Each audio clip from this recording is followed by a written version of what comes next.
Le pauvre en esprit, c'est pas le pauvre en compte bancaire. Heureux le pauvre en esprit, c'est pas le pauvre physique, c'est le pauvre en esprit.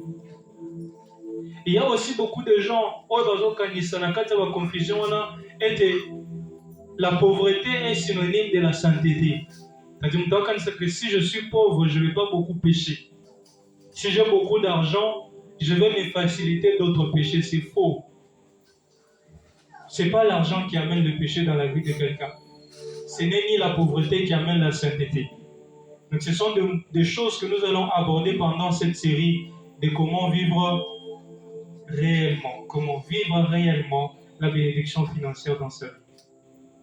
Et cela a conduit beaucoup de gens à la confusion. On vit en Christ. Spirituellement, on est béni, mais matériellement, on est limité. Spirituellement, on a beaucoup de choses, mais matériellement, on n'a rien. Spirituellement, on a des dons, on a des grâces, mais on n'arrive pas à toucher concrètement les finances correctement parce qu'il y a beaucoup de notions qui sont encore des confusions et pas inhabituelles. Donc c'est un enseignement, je vais vraiment prendre le temps d'expliquer beaucoup de concepts ce soir par rapport à ce que Dieu est en train de mettre dans nos cœurs. Amen, amen.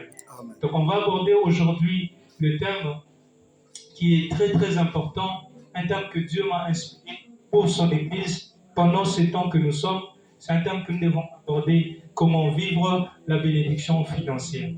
Et Nakobanda, Napoko Lelo d'abord par commencer à expliquer les différents types de bénédictions parce que ça prête un peu confusion, notion, c'est très important de comprendre. Je vais aborder quelques types de bénédictions que nous pouvons avoir dans notre vie.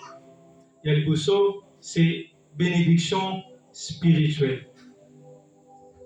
Bénédiction spirituelle. Ça, c'est le premier type.